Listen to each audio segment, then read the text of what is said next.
ஓகேங்களா? அன்புள்ள நண்பர்களே, தோழர்களே, உங்கள் அனைவருக்கும் என்னுடைய முதற்கண் வணக்கம். உங்களுக்கு 80வது சுதந்திர தின வாழ்த்துக்கள். தினேஷ் எங்கே விட்டாரோ அங்கேருந்தே தொடங்கலான்னு நினைக்கிறேன். 80வது சுதந்திர தினம். சுதந்திர தினம்ங்கிறது எந்த வகையில் நமக்கு ரிலவன்ஸு, பொருத்தப்பாடு என்ன என்பதை நம்ம ஒரு நிமிஷம் அங்கே ஆரம்பித்து அங்கேருந்து பின்னாடி போகலான்னு பார்க்குறேன். நான் 1947ஆம் ஆண்டு நாம் சுதந்திரம் பெற்ற பொழுது இந்தியாவினுடைய மொத்த மூலதன திரட்சி, மார்க்கெட் கேபிட்டலைசேஷன் என்பார்களவா, இந்தியாவினுடைய மொத்த மூலதனத்தினுடைய அளவு என்பது 0.9 பில்லியன், அதாவது $900 மில்லியன் தான். $900 மில்லியன், அதாவது 0.9 பில்லியன், 0.0009 ட்ரில்லியன் டாலர். இந்த ஆண்டு 1925ஆம் ஆண்டு இந்தியாவின் மொத்த மூலதன திரட்சி என்பது 4.8 ட்ரில்லியன் டாலர். 4.8 trillion dollar. அதாவது இந்த 80 ஆண்டு காலத்தில் இந்தியாவின் மொத்த மூலதனம், மார்க்கெட் கேபிட்டலைசேஷன் என்பது 5333.333 மடங்கு உயர்ந்திருக்கிறது. ஸோ 1947ஆம் ஆண்டு விடுதலை என்பது, சுதந்திரம் என்பது, அது 1000 குறைபாடுகள் கொண்டதாக இருந்தாலும் கூட அது வெறும் அரசியல் சுதந்திரம் மட்டுமல்ல. அரசியல் சுதந்திரம் தான் அடிப்படையில், ஆனால் அது மட்டுமல்ல. 1947ஆம் ஆண்டு அந்த சுதந்திரத்தில் இருந்து இன்றைக்கு இந்த 5333 மடங்கு இந்திய மூலதனம் வளர்ந்தது என்பதற்கு அந்த சுதந்திர தினம் என்பதுதான் அடிப்படையான காரணமாக இருந்தது என்பதையும் நாம் மனதில் கொள்ள வேண்டும். இந்த பெரு வளர்ச்சி என்பது எவ்வாறு ஏற்பட்டது என்பதும் அதனுடைய பிரத்யேகமான தன்மைகள் என்ன, இந்திய மூலதனத்தின் பிரத்யேகமான தன்மைகள் என்ன என்பதையும் குறித்து ஒரு சிறு அறிமுகம் என்ற வகையில்தான் நான் இன்று பேசுவதற்கு முற்பட்டுள்ளேன். நிறைய ஸ்லைடு இருக்குது, எல்லாத்தையும் முழுசாக காமிக்க முடியாது. ஜம்ப் பண்ணி தான் போக வேண்டியிருக்கும். அடுத்தது எப்படி, இது பழைய இந்தியாவினுடைய படம். இதில் வெவ்வேறு காலத்தில் பிரிட்டிஷ் ஆட்சியாளர்களுக்கு, அவர்களுடைய ஆட்சிக்கு கீழே எந்தெந்த பகுதியில் வந்தது அப்படிங்கிறது இருக்குது. 1608ஆம் ஆண்டு முதன்முறையாக அவங்க ஜஹாங்கீர்கிட்ட, நாங்கள் இந்த ஊரில் உங்கள் நாட்டில் கொஞ்சம் வணிகம் பண்ணிக்கிறோம் அப்படின்னு கேட்டாங்க. அன்னைக்கு அவங்க இந்தியாவில் இருந்து பொருட்களை வாங்கி கொண்டு போய் ஐரோப்பாவில் விற்பனை செய்கிறதுக்கு தான் இங்கே வந்தாங்களே தவிர தங்களுடைய நாட்டிலிருந்து எந்த பொருளையும் விற்பதற்கு இங்கே வரவில்லை. இந்தியாவில் இல்லாத பொருள் எதையும் அவர்களிடத்தில் இல்லை. ஜஹாங்கீர் அவர்களே அவ்வாறு வந்த அந்த தாமஸ் பேர் மறந்து போச்சு எனக்கு, தாமஸ் மூர்ன்னு நினைக்கிறேன், அவர்கிட்ட நீங்கள் என்ன உணர்ந்து விற்க போகிறீங்கன்னு தெரியல, நீங்கள் இங்கேருந்து வேணால் கொண்டு போய் உங்கள் நாட்டில் விற்றுக்குங்க அப்படின்னு அவர் சொல்லியிருக்கிறார். என்ன அப்படி சொல்லிட்டீங்க அப்படின்னு அவர் கேட்டிருக்கார். அந்த ஜஹாங்கீருக்கு அவங்க நாட்டில் சில பரிசு பொருள்கள்லாம் கொண்டு வச்சுருக்காங்க. இங்கே பாருங்கள், இதெல்லாம் நீங்கள் கொண்டு வந்த பரிசு பொருள்கள். இங்கே பக்கத்தில் பாருங்கள், என்னுடைய ஆட்சியில் எனக்கு கப்பம் கட்டுற அரசர்கள் கொண்டு வந்திருக்கிற பரிசு பொருள்கள். இது ரெண்டையும் பார்த்தாங்களே உங்களுக்கு தெரியும், ரெண்டும் ஏணி வச்சா கூட எட்டாதுங்கிற மாதிரி தான் இருந்திருக்குது. இருந்தாலும் பரவாயில்ல, நீங்கள் இங்கேருந்து ஏதேனும் பொருளை கொண்டு போய் உங்கள் நாட்டில் விற்பதற்கு நீங்கள் இங்கே ஒரு ஃபேக்ட்ரி வச்சுக்கோங்க, சூரத்தில் ஒரு ஃபேக்ட்ரி வச்சுக்கோங்க அப்படின்னு சொல்லி அவர் அனுமதித்தார். அப்படி தான் ஆரம்பமானது. அவர்கள் இங்கு வந்தது இந்திய பொருள்களை கொண்டு சென்று ஐரோப்பாவில் விற்பனை செய்வது என்பதற்காக தான் அதுதான் அவர்களுடைய முதன்மையான நோக்கமாக இருந்தது. இங்கே சென்னைக்கு வந்ததே ஒரு பெரிய கதை, அதெல்லாம் விட்டுருவோம். சென்னைக்கு வந்தாங்க, சென்னையில் கோட்டையை கட்டினாங்க, இங்கே இருக்கிற ராஜாக்களுக்குள்ள அடிதடி சண்டையில் நடுவில் மூக்க நுழைச்சாங்க. இங்கே ஒரு பகுதியில் வரி வசூல் பண்ணுறதுக்கே உரிமையை அவங்க பெற்றுவிட்டார்கள். அது 1740, 50 இந்த ஆண்டுகளில் இங்கே நடந்தது. இங்கே விட கல்கத்தாவில் இன்னும் கொஞ்சம் வளமான வாய்ப்புகள் இருக்குது அப்படிங்கிறது கேள்விப்பட்டு கிளைவ் வந்து இங்கேருந்து கல்கத்தாவுக்கு போனார். கல்கத்தாவுக்கு போனால் உண்மையிலே அது ஒரு மிகப்பெரிய படிக்கட்டு தான். 1757 பிளாசி போரில் வெற்றி பெற்று அவர்கள் அன்றைய வங்காளத்தின் மொத்த பகுதியில் வரி வசூல் பண்ணுறதுக்கான உரிமையை பெற்றார்கள். அன்றைய வங்காளம் என்பது இன்றைய மேற்கு வங்கம், இன்றைய பங்களாதேஷ், இன்றைய அஸ்ஸாமின் ஒரு பெரும்பகுதி, இன்றைய பீகார், ஜார்க்கண்ட், ஒரிசாவின் ஒரு பகுதி அனைத்தும் அடங்கியது. இந்த பகுதி முழுவதிலும் வரி வசூல் செய்வதற்கு அவரான உரிமை அவர்களுக்கு அளிக்கப்பட்டது 1757ஆம் ஆண்டு. அதுதான் பிளாசி போரினுடைய முடிவு. ஸோ அவர்கள் அங்கிருந்து வரி வசூலித்தார்கள். இங்கிருந்து பொருட்களை கொண்டு போய் ஐரோப்பா முழுவதும் பெரும் லாபத்தில் விற்பனை செய்தார்கள். ஆனால் அந்த காலத்திலும் கூட அங்கிருந்து கொண்டு வந்து இங்கு விற்பனை செய்வதற்கு எதுவும் பொருள் இல்லை. அதற்கான புள்ளி விவரங்கள் எல்லாம் ஏராளமாக இருக்கின்றன. 1757 இங்கிலாந்தில் நடந்த ஒரு முக்கியமான மாற்றம் என்பது தொழில் புரட்சியினுடைய ஆரம்பம். 1757 1857 அந்த 100 ஆண்டு காலத்தில் தான் தொழில் புரட்சி என்பது இங்கிலாந்தில் நடந்து 1887 அது வந்து முதிர்ச்சி அடைந்தது. உங்களுக்கு தெரிஞ்சிருக்கும் 1648 நினைக்கிறேன். 1648ஆம் ஆண்டு முதலாம் சார்லஸ் மன்னர் சிரச்சேதம் செய்யப்பட்டதில் தான் இங்கிலாந்தினுடைய முதலாளித்துவம் என்பது காலம் ஒன்று ஆரம்பித்தது. அது 1846ஆம் ஆண்டு அந்த கான் லா எனப்படும் வெளிநாட்டிலிருந்து இங்கிலாந்துக்கு உணவுப் பொருட்களை இறக்குமதி செய்வதற்கு இருந்த தடையை நீக்குவதன் மூலம்தான் முதலாளித்துவம் முழுமையான ஆதிக்கத்தை அதனுடைய அதிகாரத்தை பெற்றது என்பதுதான் மார்க்ஸே சொல்லக்கூடிய ஒன்று. 1846 அவர்கள் அந்த முழுமையாக முதலாளித்துவத்தை வளர்ச்சியை அடைந்த அந்த காலகட்டம் என்பது மிக முக்கியமான ஒரு புள்ளி. அதனையும் நாம் நினைவில் கொள்வோம். பிறகு கொஞ்சம் கொஞ்சமாக இந்தியாவினுடைய மற்ற பகுதிகளுக்கும் விரிவடைந்தார்கள். அவ்வாறு விரிவடையும் பொழுது 1818ஆம் ஆண்டு 3வது மராத்தா போர் முடிவில் தான் இன்றைய குஜராத், இன்றைய ராஜஸ்தான் அல்லது இன்றைய மார்வார் எனப்படும் அந்த பகுதி, இந்த பகுதியிலெல்லாம் ஆங்கிலேயர்களுடைய ஆட்சிக்கு கீழ் வந்தன. இது ஒரு முக்கியமான காரணம், முக்கியமான ஒரு புள்ளி.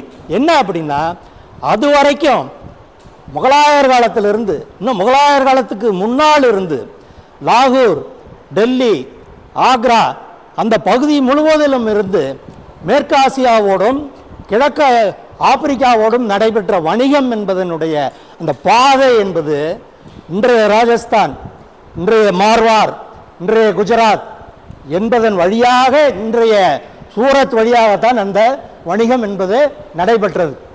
இதனால் இந்த பாதையில் இருந்த வணிகர்கள், இந்த பாதையில் லேவாதேவி செய்தவர்கள், இந்த பகுதியில் தரகு வர்த்தகம் செய்தவர்கள், இவர்கள் கையில் பணம் என்பது மேலும் மேலும் குவிந்தது. பல நூற்றாண்டுகளாக அவர்கள் கையில் பணம் குவிந்தது. அவர்கள்தான் இந்தியா முழுவதும் பரவி இந்தியா முழுவதும் வணிகத்தையும் தரகு முதலாளித்துவத்தையும் லேவாதேவியையும் கட்டுப்படுத்துபவர்களாக ஆனார்கள். கிழக்கே மேற்கே பலூச்சிஸ்தானிலிருந்து கிழக்கே அஸ்ஸாம் வரையில், வடக்கே காஷ்மீரத்திலிருந்து தெற்கே தமிழகத்தின் வடக்கே வரையில். அதுதான் இல்லை. தமிழகத்துக்குள்ள பெரும் எண்ணிக்கையில் அவர்கள் அந்த காலத்தில் வரல. அதனுடைய விளைவு என்ன அப்படிங்கிறத பின்னாடி பார்ப்போம். இந்த பகுதி முழுவதிலும் இந்த மூன்றையும், வணிகம், தரகு, லேவாதேவி, இது மூன்றையும் கட்டுப்படுத்துபவர்களாக யார் இருந்தார்கள் என்றால் மார்வாரி, குஜராத்தி பனியாக்கள், இந்து பனியாக்கள், ஜெயின் பனியாக்கள், பார்சிகள், கட்சி பகுதியில் இருந்த பாத்தியாக்கள், இவர்கள் தான் இருந்தார்கள். இவர்கள் கையில் தான் பணம் மேலும் மேலும் சேர்ந்து கொண்டே இருந்தது. 1818 அடுத்தது இங்கிலாந்தினுடைய முதலாளித்துவ வளர்ச்சி என்பதும் இந்தியாவினுடைய முதலாளித்துவ வளர்ச்சி என்பதையும் எப்பயும் இணைத்தே தான் பார்க்கணும். இங்கிலாந்தில் தான் முதலாளித்துவம் என்பது சொந்தமாக, சொந்த பயிராக, அந்த மண்ணின் பயிராக உருவெடுத்தது என்பது இங்கிலாந்தில் தான்.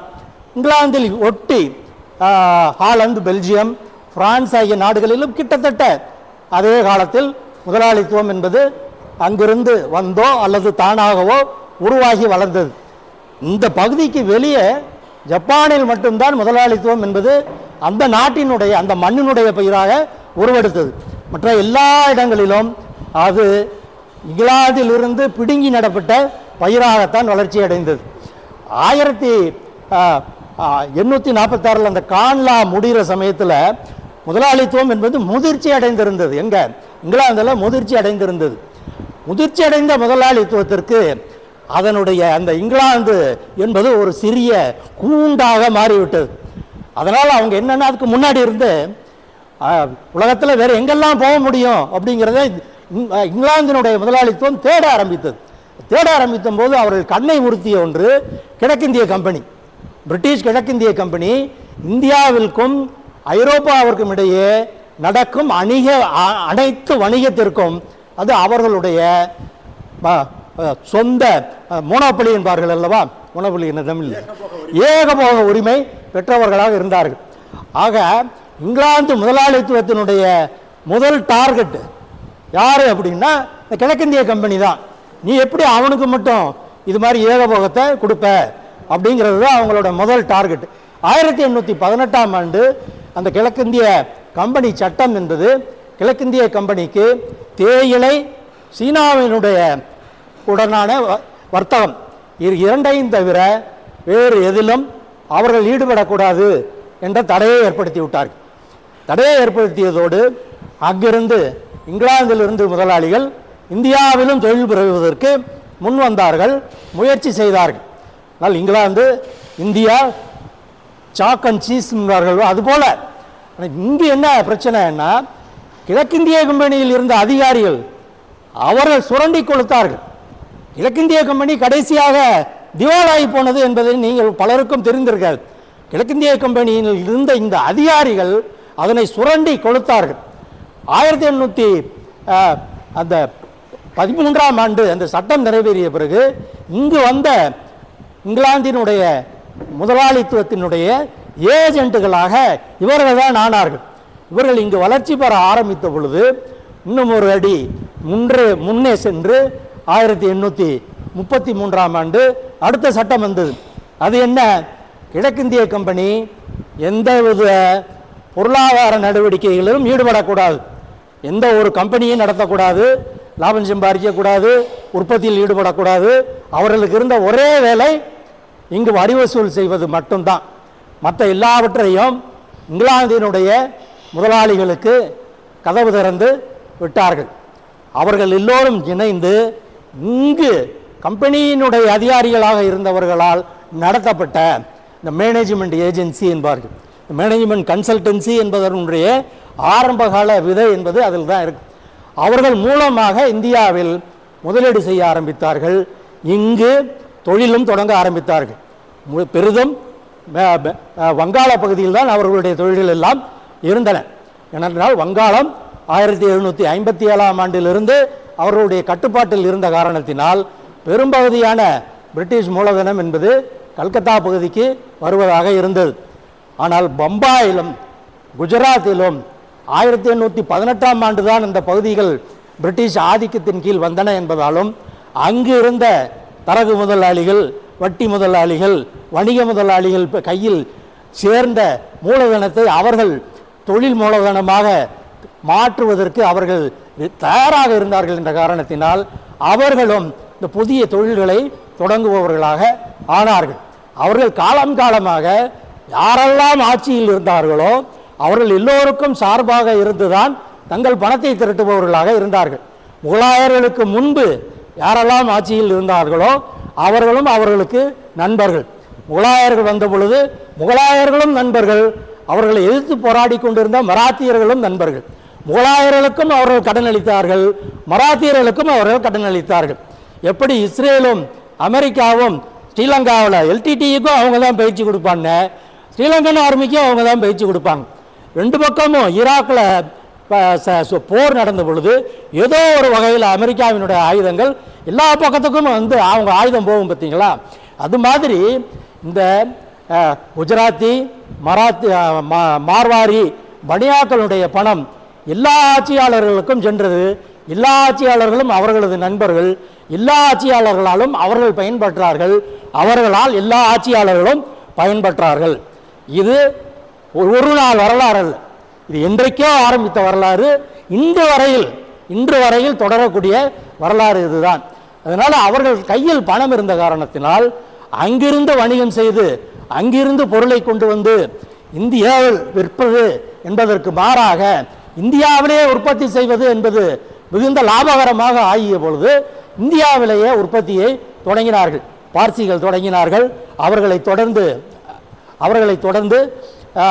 குஜராத்தி பனியாக்கள், கட்சி பாத்தியாக்கள், இந்த மொரார்ஜி பாய், தாக்கூர் பாய் அவர்களெல்லாம் கட்சி பத்தியாக்கள், ஜெயின்கள் சாராபாய், லாலாபாய், அவங்க லால்பாய், இவங்கெல்லாம் வந்து அகமதாபாத்தில் இரண்டாவது ஒரு மையமாக அங்கு பெரும்பாலும் அன்றைக்கு தொழில் என்றால் அது பருத்தி நெசவு ஆலைகள் தான், பருத்தி நூற்பு நெசவு ஆலைகள் தான், அதுதான் முதன்மையாக இருந்தது.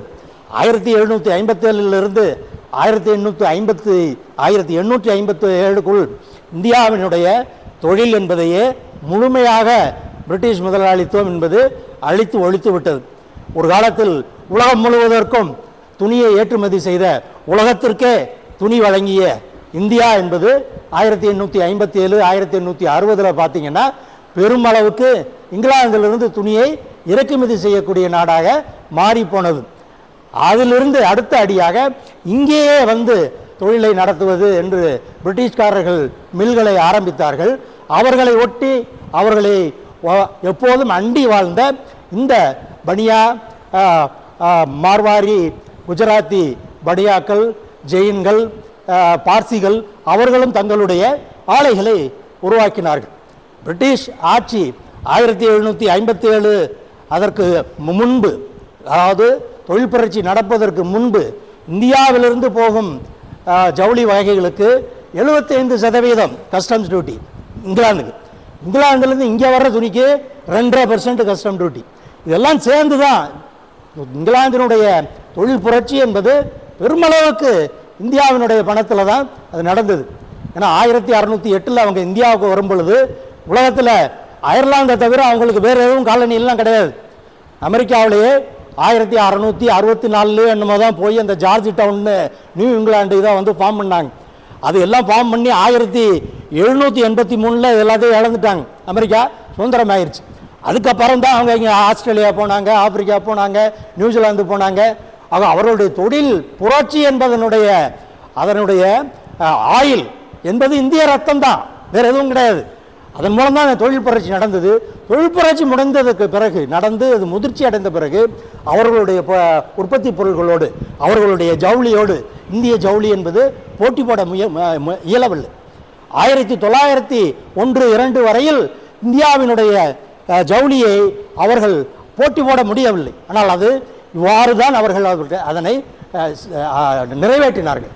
ஆனாலும் கூட 1901-2க்கு பிறகு 1870 பெருமளவுக்கு இந்திய முதலாளிகள் இதுபோன்று பம்பாயிலும் அகமதாபாத்திலும் அதற்கு வெளியில் 1-2 இடங்களிலும் அவர்கள் ஆலைகளை தொடங்க ஆரம்பித்த பிறகு இங்கு கொண்டு வந்து இறக்குமதி செய்த பிரிட்டிஷ் ஆலை துணிகளுக்கும் இந்திய உற்பத்தியினுடைய ஜவுளிகள் போட்டியாக ஆனபோது இந்தியாவில் முதல் முறையாக எக்ஸைஸ் டியூட்டி, கலால் வரி என்பதனை இந்திய ஜவுளிகளுக்கு பிரிட்டிஷ் இந்திய அரசு என்பது அறிமுகம் செய்தது. 17.5%. இந்த 17.5 என்பது பல கிட்டத்தட்ட 100 வருடங்களுக்கு மேலாக நாங்களெல்லாம் பொருள் வாங்கிய போது கூட இந்த 17.5% எக்ஸைஸ் டியூட்டி என்பது வழக்கில் இருந்த ஒன்று. அங்குதான் ஆரம்பமானது. ஸோ அவர்களுடைய பொருள்களுக்கு எந்தவித வரியும் கிடையாது. இந்தியாவில் உற்பத்தி செய்து இந்தியாவில் விற்பனை செய்வதற்கு முயற்சி செய்தவர்கள் மீது 17.5% எக்ஸைஸ் டியூட்டி என்பது விதிக்கப்பட்டது. இவை எல்லாம் சேர்ந்து இந்திய முதலாளித்துவத்தை பிரிட்டிஷ் முதலாளித்துவத்தோடு முரண்பட வைத்தது. அவர்களுக்குரிய வகையில் அவர்கள் செயல்பட ஆரம்பித்தார்கள். அவர்களுடைய செயல்பாடு என்ன என்பது மகஜர் அளிப்பது. உலகமே, இந்தியாவே முழுமையாக அப்போது மகஜர் அளிப்பதை தான் கை கொண்டு இருந்தது. அவர்களும் மகஜர் அளித்தார்கள். அங்கு தூதுக்குழு போனார்கள். டாட்டா அங்கே போன போது அவங்ககிட்டலாம் பேசியிருக்கிறார். அங்கே இருக்கிற secretary of states for India அவரோடு நடந்த உரையாடலில் இது மாதிரி எங்கள் பொருள்களுக்கு எங்கள் நாட்டிலேயே விற்பனை பண்ண விடாமல் நீங்கள் வந்து 17% வரி போடுறீங்களே அப்படிங்கிறதெல்லாம் அவர் எடுத்து சொல்லியிருக்கிறார். ஸோ இது போன்ற முயற்சிகள் மூலம் அவர்களுடைய முரண்பாடு என்பது கூர்மையடைந்தே வந்தது. 1870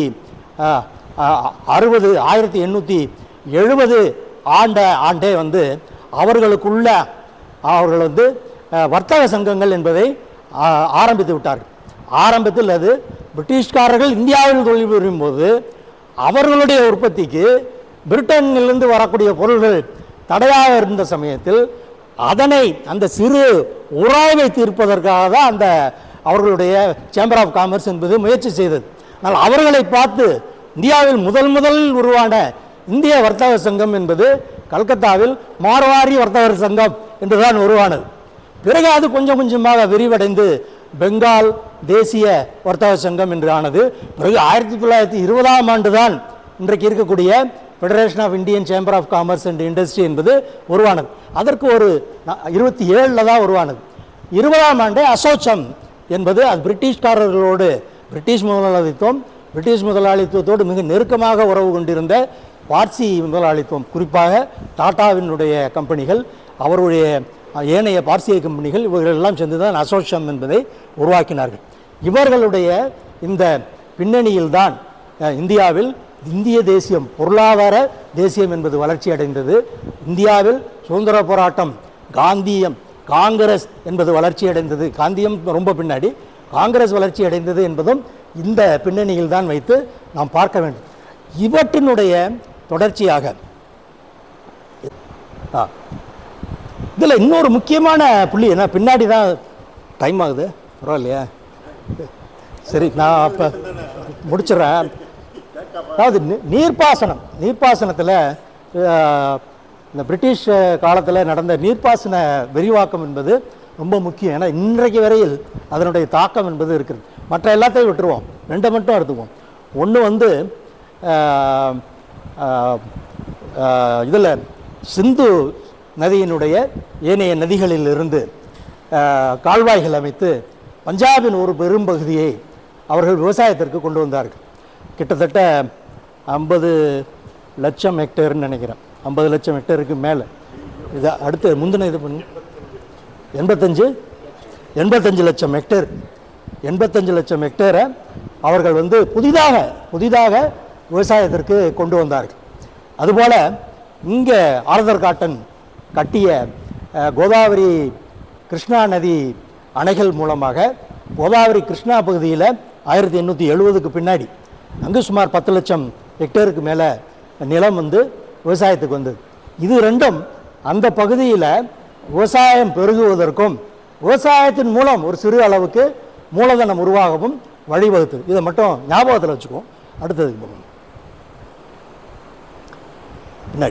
பின்னாடி அப்படின்னு பாரு. ஸோ இந்த வளர்ச்சி, காங்கிரஸ் வளர்ந்தது, இந்திய முதலாளித்துவம் என்பது வளர்ந்தது. சுதந்திரத்தை நெருங்கி வந்த பொழுது இந்திய முதலாளிகள், அதுவரையில் பிரிந்திருந்தவர்கள், அதுவரையில் காங்கிரஸோடு முரண்பட்டு இருந்தவர்கள் எல்லோரும் ஒன்றுபட்டார்கள். டாடா, பிர்லா அதுவரையில் எதிரிகளாக இருந்தவர்கள், பேசாதவர்களாக இருந்தவர்கள் ஒன்றாக பேசினார்கள். அவர்கள் எல்லோரும் இணைந்து உருவாக்கியது தான் இந்த பம்பாய் திட்டம் என்பது. 1940ஆம் ஆண்டு பம்பாய் திட்டம் என்பது உருவானது.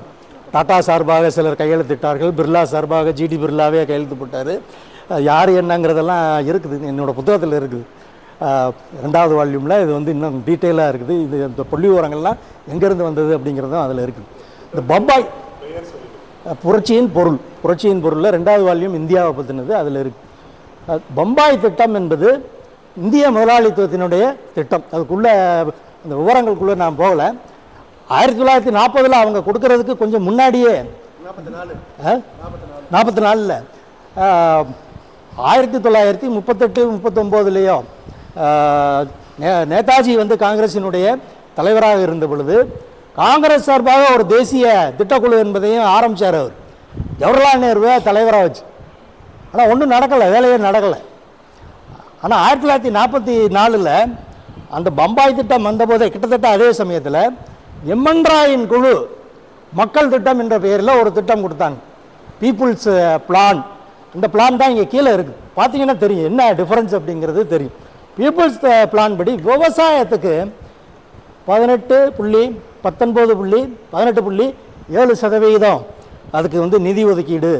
விவசாயத்துக்கு பற்றி அவங்களுக்கு வந்து அக்கறையே செலுத்தலை, பம்பாய் திட்டம் அக்கறையே செலுத்தலை. அதுபோல் மருத்துவம், கல்வி இதனை பெருக்குவதற்கான நிதி ஒதுக்கீடு என்பதெல்லாம் அந்த பீப்புள்ஸ் பிளான் என்பதில் அதிகமாக இருக்கும். இங்கே இது ரெண்டையும் வச்சு பக்கத்தில் வச்சு பார்த்தீங்கன்னா உங்களுக்கு தெரியும், 1947 இன்று 2024 வரை அடுத்தடுத்து வந்த இந்திய அரசாங்கம், அது காங்கிரஸ் அரசாங்கமாக இருக்கலாம், பிஜேபி அரசாங்கமாக இருக்கலாம், இல்லை ஐக்கிய முன்னணி அரசாங்கமாக இருக்கலாம், எந்த அரசாங்கமாகவும் இருக்கலாம், அவர்களுடைய திட்டம் என்பது இந்த பம்பாய் பிளானோட வேறு ஆண்டு ரீஎடிஷன் தான், வேறு எடிஷன் தான். 1940 இன்னைக்கு வரைக்கும் இடதுசாரிகள் பேசுனா, ஆல்டர்னேட்டிவ் பற்றி பேசுனா, அவங்க பேசுகிற அந்த திட்டம் என்பது இந்த எம்.என். ராயின் தலைமையிலான அந்த குழு வழங்கிய அந்த பீப்புள்ஸ் பிளானோட புதிய எடிஷன் தான். இன்றும் முடிவுறாத ஒரு போராதான் இது ரெண்டும் இருக்குது. அப்பப்போ இதெல்லாம் பின்னாடி போயிடுது, ஆனாலும் வந்து பின்னாடி போயிடுது அப்படிங்கிறதுனால தொழில் படாமல் இல்லை. இந்த திட்டம் பம்பாய் திட்டம் தான் இன்று வரையில் அது தொழில்பட்டு கொண்டு இருக்கு. அடுத்தது இது ஏற்கனவே சொல்லியாச்சு. ஓகே, இந்தியாவினுடைய 1947 66 வரைக்கும் ஒரு குறிப்பிட்ட அளவுக்கு வளர்ச்சி என்பது இந்தியாவில் இருந்தது. ஆனால் என்ன அப்படின்னா, நேருவுக்கு பேர் வந்து அவர் சோசலிஸ்ட். அவர் சோசலிஸ்ட்னு பேர் தான். அவர் சோசலிசத்துக்கு செய்த ஒரே பணி சோசலிசத்துக்கு கெட்ட பேர் வாங்கி தந்தது தான். ஏன்னா 1991 இந்தியா போண்டி அனுப்ப ஏன் போண்டி ஆச்சு அப்படின்னா, இவ்வளோ காலமாக வந்து சோசலிச கொள்கைகளை இந்திய அரசு வந்து பின்பற்றி கொண்டு இருந்தது, அதனால தான் போண்டி ஆச்சு அப்படிங்கிறது தான் பேர். ஸோ அவர் அப்பப்போ சோசலிசம் பேசுவார். முன்னாடி வந்து கொஞ்சம் சீரியஸாகவே பேசுன மாதிரி தான் இருந்தது சுதந்திரத்துக்கு முன்பு. என்ன அப்படின்னா, இவங்க எல்லாரையும் டாடா, பிர்லா, இந்த கும்பல் அனைத்தையும் ஒரு கையை தொலைவில் தான் வச்சுருந்தார். அவங்க கூட ஒரு காலத்தில் அவங்களோட போய் ஒட்டி உறவாடினதில்லை, அவங்களோட பேசினதில்லை, அவங்களோட போய் உண்டு மகிழ்ந்ததில்லை. அவன் எல்லாரும் எப்பயுமே நேருவை தோக்கடிக்கிறதுக்கு தான் முயற்சி பண்ணுவாங்க. நேருவை வந்து காந்தி வந்து காங்கிரஸினுடைய அடுத்த பிரசிடென்ட் 1929 காங்கிரஸினுடைய அடுத்த பிரசிடெண்ட்டாக அவர் ப்ரொப்போஸ் பண்ணுறாரு. அப்போ நேருவை தோக்கடிக்கிறதுக்கு இவங்க எல்லாரும் கூடி வந்து சதி பண்ணுறாங்க. ராஜாஜியை வந்து நீங்கள் நில்லுங்க அப்படிங்கிறாங்க. ராஜாஜி நிற்பார்? அது மாதிரிலாம் அவருக்கு தெரியும், காந்தியை எதிர்த்து நேருவை எதிர்த்து தான் நின்னா ஜெயிக்க முடியாது அப்படிங்கிறது அவருக்கு தெரியும். அதுபோல் மற்றவங்களும் யாரும் வந்து எதிர்த்து நிற்கிறதுக்கு தயாராக இல்லை. இவங்க எல்லாரும், பிர்லா வந்து என்ன சொல்கிறாரு, நீங்கள் இப்படிலாம் ஜவஹர்லாலுக்கு எதிராக நீங்கள் இப்படிலாம் போனீங்கன்னா அவர் முழுக்க நமக்கு எதிரி ஆயிடுவார், அப்படிலாம் போகக்கூடாது, நம்மை அவை சூழ்ந்து இருந்து அவரை நம்முடைய வழிக்கு கொண்டு வரணும் அப்படின்னு பிர்லா வந்து எழுதுறாரு. லெட்டர் எழுதுறாரு. இந்த மாதிரியான பின்னணியில் தான் நேரு வந்து பிரதமர் ஆகிறார். ஆனால் பிரதமர் ஆகிறதுக்கு முன்பே இந்த அரசியலமைப்பு அவையிலேயே அவருடைய சாயம் என்பது வெளுக்க ஆரம்பித்து விட்டது. ஏன்னா அங்கேயே வந்து எல்லாரும் பேசுகிறாங்க, நீங்கள் என்ன சோசலிசம்னு பேசுகிறீங்க, ஆனால் ஒன்றுமே வந்து உங்களுடைய திட்டத்திலே எதுவும் இல்லை, அரசியலமைப்புலேயே வந்து சோசலிசம்ங்கிறது இல்லை அப்படின்லாம் பேசுகிறாங்க.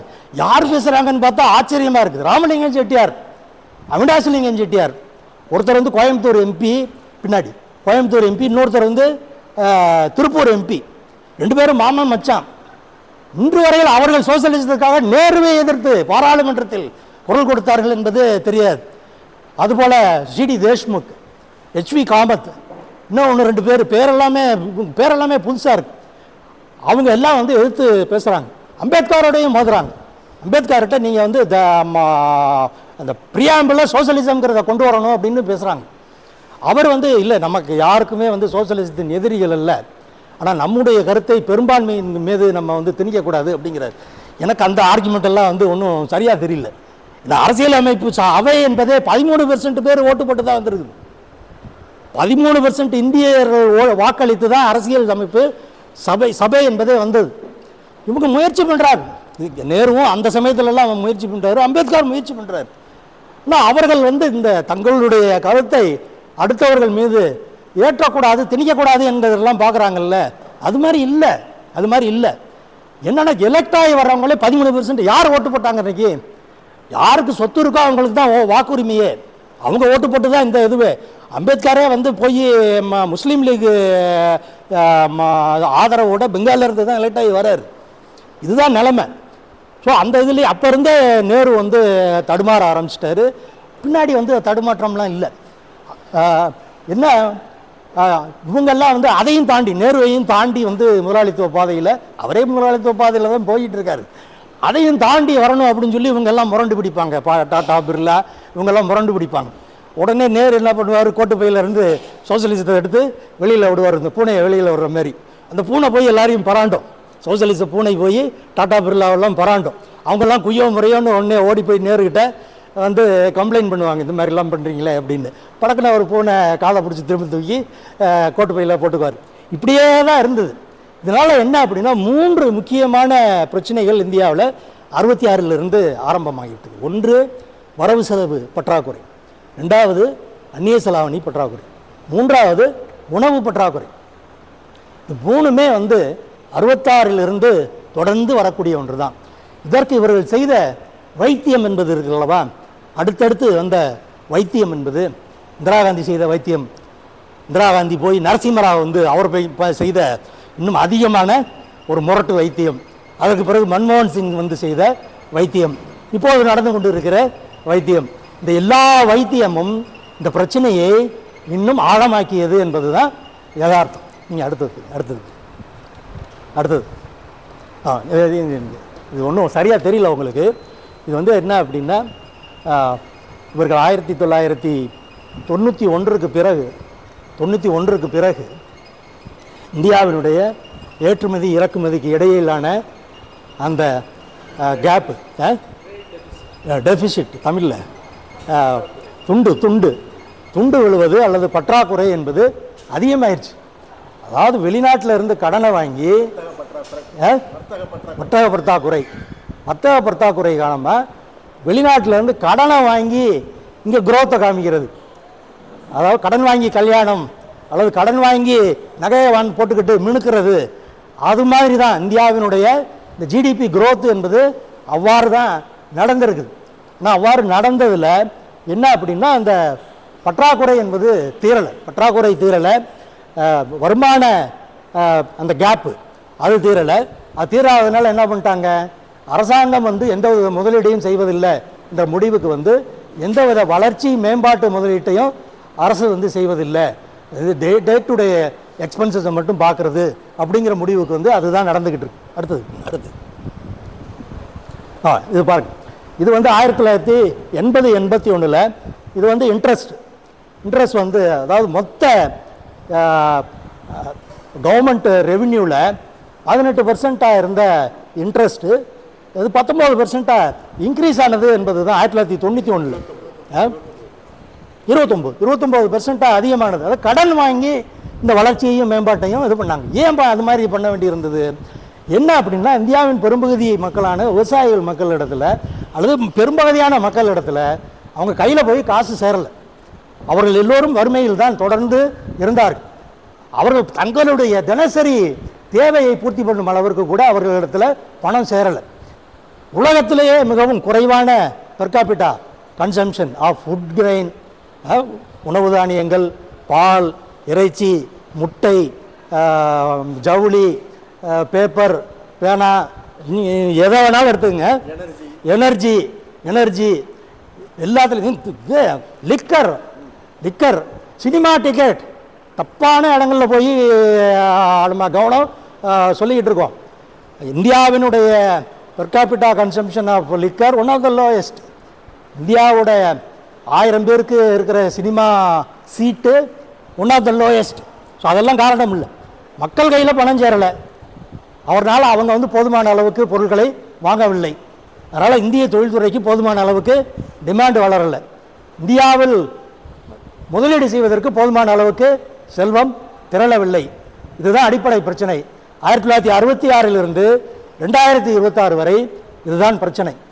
இந்த பிரச்சனையை தீர்ப்பதற்கு இந்த அரசுகள் எதுவுமே எந்த விதமான நடவடிக்கையும் செய்யவில்லை. அவர்கள் செய்த எல்லா விதமான அவர்களுடைய மருத்துவம் அனைத்தும் மேலும் மேலும் மோசமாக்கியதை தவிர இதை குறைக்கவில்லை. அடுத்தது இது பாருங்க, வறுமை தீரவில்லை, ஏற்றத்தாழ்வு அதிகமானது. அடுத்தது இது பாருங்க, இது சைனா வியட்நாமையும் இந்தியாவையும் 1978 மாமாவெல்லாம் போனதுக்கப்புறம் கிட்டத்தட்ட ஒரே இடத்துல தான் இருந்தாங்க. இப்போ இன்னைக்கு பார்த்தீங்கன்னா இந்த share of population living less than $10 a day, அது பார்த்தீங்கன்னா சைனாவும் வியட்நாமும் இவ்வளோ குறைச்சிட்டாங்க. மிக குறைவான இதுக்கப்புறமும் சைனா வியட்நாமும் குறைஞ்சிருக்கு. இதுவே கொஞ்சம் பழைய புள்ளி ஓரம் தான், இதுக்கப்புறமும் குறைஞ்சிருக்கு. ஆனால் இந்தியாவில் அது வந்து குறையவே இல்லை. இந்தியாவில் அது குறையவே இல்லை. ஸோ வறுமை வந்து குறையலை, பெருமளவுக்கு குறையலை. கொஞ்சம் கூட குறையலையா அப்படின்லாம் சொல்ல முடியாது. இந்தியாவில் குறைஞ்சது சைனாவோட வியட்நாமோட ஒப்பிடும் அளவுக்கு அது குறையவில்லை. கேப்பும் அதிகமாகிடுச்சு, ஏற்றத்தாழ்வும் அதிகமாகிடுச்சு. ஏற்றத்தாழ்வு அதிகமானாலே அந்த நாட்டில் ஜனநாயகம் என்பது இருப்பதற்கு பல்விதமான தடைக்கற்கள் உருவாகிவிடும் என்பது தான் அடிப்படை. அடுத்தது இது வந்து சைனாவோட ஹியூமன் டெவலப்மெண்ட் இண்டெக்ஸ். சைனாவோட ஹியூமன் டெவலப்மெண்ட் இண்டெக்ஸு எங்கே இருக்குது? HDI. அது வந்து 0.4 சம்திங். கிட்டத்தட்ட இந்தியாவும் சைனாவும் 1978 வரைக்கும் ஒன்றா தான் இருந்திருக்கு. ஆனால் இன்றைக்கி வந்து அவன் 0.75க்கு மேலே போயிட்டாங்க, இந்தியா 0.55, அவ்வளோதான். ஸோ இந்த கடன் வாங்கி தொழில் பண்ணலாம், முதலாளித்துவத்தை வளர்க்கலாம், முதலாளித்துவ தொழிலை வளர்க்கலாம்.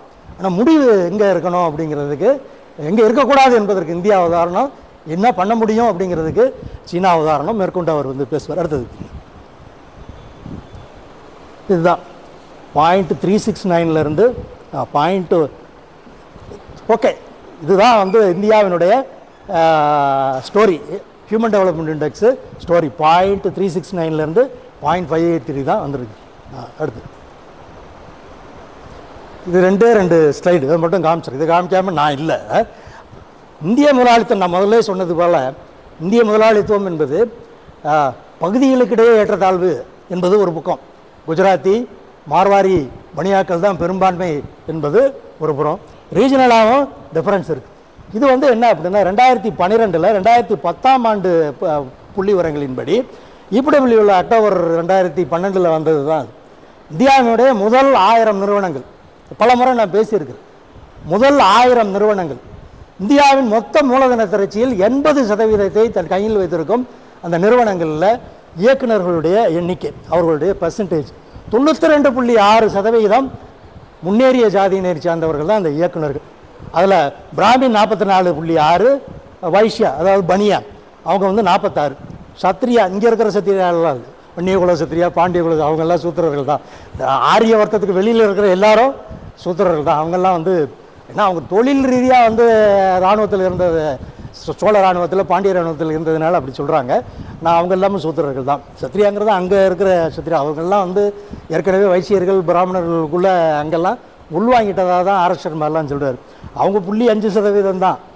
மற்றவர்கள் ஏனைய ஃபார்வர்ட் கம்யூனிட்டி, நாட்டுக்கோட்டை செட்டியார் உட்பட, நாட்டுக்கோட்டை செட்டியார், கேரளாவில் இருக்கிற சிரியன் கிறிஸ்டியன், இந்த மாதிரி சிலர், அவர்கள் எல்லாமே 1.5% தான் இருக்காங்க. மொத்தத்தில் ஃபார்வர்ட் கம்யூனிட்டிங்கிறது 92.6%. கிட்டத்தட்ட 50% இருக்கிற பிற்படுத்தப்பட்டவர்கள் 3.8, SC ST, ஏன்னா இதில் பொதுத்துறை நிறுவனங்களும் இருக்குது, அதனால் backward class OBC and SC ST கொஞ்சம் பேர் அதில் இருக்காங்க. அது தவறையும் கொஞ்சம் முதலாளித்துவம் வந்திருக்கு. இதுதான் நிலைமை. இதே ரேஷியோ தான் IAS officer, IPS officer, high court judge, supreme court judge, பேராசிரியர்கள், வைஸ் சான்சலர் வகைரா வகைரா எல்லாத்துலேயும் வந்து இதே தான் ரேஷியோ. இவர்கள் எல்லோரும் இணைந்து தான் முதலாளித்துவம். அவர் சொன்னது போல் இது வெறுமனே காசு பணம் மட்டுமல்ல, இது எல்லாம் இவர்கள் எல்லோரும் இணைந்து தான் முதலாளித்துவ வர்க்கம் என்பது, அதனுடைய ஆட்சி என்பது தான் நடக்குது. அடுத்த ஒரே ஒரு லாஸ்ட் ஸ்லைடு இது பாருங்கள். இது வந்து ஒரு என்னுடைய நானே தேடி எடுத்தது தான். அதாவது தமிழகத்தில் முதலாளித்துவ பாதையில் முன்னேறிய ஜாதிகளில் ஒன்று வந்து நாடார் கம்யூனிட்டி, நாயுடு, கவுண்டர், இவங்கெல்லாமே ரெட்டி, இவங்கெல்லாம் எப்படி வந்தாங்க அப்படிங்கிறதுக்கு தான் அந்த புதிதாக விவசாய நிலம் வந்தது இருக்கு. அந்த ஆந்திரா கிருஷ்ணா கோதாவரி பகுதியில் ஆர்தர் காட்டன் தலைமை அணை கட்டினதுனால அந்த பகுதியில் விவசாயம் வளர்ந்து அங்கே மூலதனம் திரண்டது. அதனால தான் அங்கே ரெட்டி கம்பா முதலாளிகள் உருவானாங்க. தமிழகத்தில் அதுக்குன்னு தனியான ஒரு ஏன்னா இங்கே மார்வாடி பனியாக்கள் கிடையாதுங்க. சமீப காலத்துக்கு முன்ன வரைக்கும் அவங்க கிடையாது. இங்கே வந்து செட்டியார்கள் காலங்காலமாக இங்கே வந்து வணிகம் செய்து கொண்டிருந்தார்கள். தென்கிழக்கு ஆசிய நாடுகளுக்கு, சீனாவுக்கு சென்றதெல்லாம் இவர் நுபுர்கர்ஷிமாலாம் வந்து அதை எழுதியிருக்கிறார். ஸோ இவர்கள் தான் வந்து இங்கே இருந்தாங்க. ஸோ இவர்கள் இருந்தார்கள். இவர்கள் நாட்டுக்கோட்டை செட்டியார் மட்டும்தான் அவங்களோடலாம் கம்பேர் பண்ணுற மாதிரியான முதலாளிகள். வேறு யாரும் அவங்களோடலாம் கம்பேர் பண்ணுற மாதிரியான முதலாளிகளே கிடையாது. அந்த நம்பர்லாம் இருக்குது, அந்த புத்தகத்தில் இருக்குது, நீங்கள் அதை படிங்க. இது நாடார்கள் கையில் என்ன பிஸ்னஸ் இருக்குது அப்படிங்கிறத இது நானாக தேடி எடுத்தது தான். நம்பர் கரெக்டாக இல்லாமல் இருக்கலாம். அந்த ஆர்டர் ஆஃப் மேக்னிடியூட் இருக்குல்ல, அது வந்து ஒன்றும் தப்பாக இருக்காது. தமிழ்நாடு ஷேர், அதாவது மேட்ச் பாக்ஸ், சேஃப்டி மேட்ச் பாக்ஸில் தமிழ்நாடு ஷேர் வந்து 60% தான். அகில இந்திய இதில் 60% தான். மொத்த மார்க்கெட்டே மேட்ச் பாக்ஸ், சேஃப்டி மேட்ச் பாக்ஸுக்கு 10,000 கோடி தான். 60% நாடார்கள் கையில் தான் இருக்குனாலும் ஒரு 6,000 கோடி தான் அவங்கள்ட்ட மொத்த பிஸ்னஸே 6,000 கோடி. அது மாதிரி ஃபயர் கிராக்கர்ஸ் 90% அவங்ககிட்டன்னு வச்சுக்கிட்டா கூட அது ரொம்ப குறைச்சல் தான், 5,400 கோடி. ரீட்டைல் ட்ரேடு அது ஒரு பெரிய, தமிழகத்தினுடைய மொத்த ட்ரேடு 4,50,000, 50% நாடாருக்குன்னு வச்சுக்கிட்டாலும் 2,25,000. மார்க்கெட் சைஸே, நாட்டு லாபம் மார்க்கெட் சைஸே 2,25,000. பிரிண்டிங் அதெல்லாம் ரொம்ப குறைச்சல் தான், 1,000 கோடி. 900 கோடி அவங்ககிட்ட தான் இருக்குது அப்படின்னாலும் 900 கோடின்னு எடுத்துக்கோங்க. ரியல் எஸ்டேட்டில் அவங்க தான் வந்து முன்னணி அப்படின்லாம் சொல்ல முடியாது. எல்லா பெரிய ஓபிசி கேஸ்ட்டு இப்போ புதிதாக ஒரு சில பகுதிகளில் பாக்கெட்டில் ஷெட்யூல் கேஸ்ட்டும் வந்து அதில் போட்டி போடுற அளவுக்கு வந்துக்கிட்டு இருக்காங்க. இருந்தாலும் அதில் ஒரு 20% அவங்க பக்கம் அவங்கள்ட்ட இருக்குது அப்படின்னு வச்சுக்கிட்டா கூட அது வந்து 70,000 கோடி. மொத்த வணிகமே அவங்க கையில் இருக்க வணிகத்தினுடைய மொத்த அளவு என்பது 3,07,000 கோடி தான். என்ன 3,07,000 கோடி, 10% நெட் ப்ராஃபிட் அப்படின்னா அவங்களுடைய நெட் ப்ராஃபிட், நாடார் சமூகத்தினுடைய மொத்த நெட் ப்ராஃபிட் என்பது 30,700 கோடி. 30,700 கோடி. Net profit of Reliance Industries Limited in 2025 வந்து 81,309 crore, 81,000 கோடி. ஒரு பனியாவினுடைய ஒரு நிறுவனம், அதனுடைய நெட் ப்ராஃபிட்டு 81,000 கோடி. 10%ங்கிறதே அதிகம். நான் வந்து இவங்களுக்கு ப்ராஃபிட் சொல்கிறது ஏன்னா ரிலையன்ஸுக்கே ப்ராஃபிட் வந்து 7.5% தான். ஏன்னா அவங்களுடைய டேர்ன் ஓவர் வந்து இருக்குது பாருங்கள், அதில் வந்து 7.5% தான் அவங்களுடைய நெட் ப்ராஃபிட். இதில் 1-2 தப்பு இருக்குது. என்ன தெரியுது அவங்களுக்கு? அதில் இல்லை 7.5%. ஒன்று வந்து 2 குடும்பம் நாடார் குடும்பத்தை இதில் சேர்க்கலை. ஹெச்சிஎல் நாடார் கம்பெனின்னு சொல்ல முடியுமான்னு தெரியல, சேர்த்துக்கலாம் வச்சுக்கோங்க. இன்னொன்று ஆதித்தனாருடைய அந்த ப்ரெஸ் கிங்டம், ஹெச்சிஎலோட நெட் ப்ராஃபிட் என்ன இருக்கும்? 20,000 கோடி என்னமோ. 20,000 கோடியெல்லாம் கொண்டு இல்லை, நீங்கள் பார்த்துடலாம், இதிலே பார்த்துடலாம், வராது. நீங்கள் அதை சேர்த்துங்க. இது தவிர இல்லை எங்கள் தெருவில் ஒரு நாடார் வந்து ஒரு விறகு மண்டி வச்சுருக்காரு, இல்லை எங்கள் தெருவில் வந்து ஒரு கடைசல் ஃபேக்ட்ரி வச்சுருக்காரு, அதெல்லாம் நீங்கள் சேர்த்திங்கன்னா கூட எங்கே போகும்? அது எங்கே போகும்?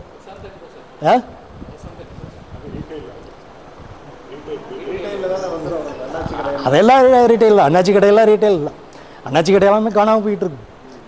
ஸோ இதுதான் வந்து இது வந்து நீங்கள் எந்த ஒரு இந்த ஐயோ நாடாரெல்லாம் பணக்காரன் ஆகிட்டான், நாயுடுலாம் பணக்காரன் ஆகிட்டான், கவுண்டர்லாம் பணக்காரன் ஆகிட்டான், எந்த ஒரு சமூகத்தையும் நீங்கள் வந்து தேடி கண்டுபிடிச்சி இது பண்ணலாம்.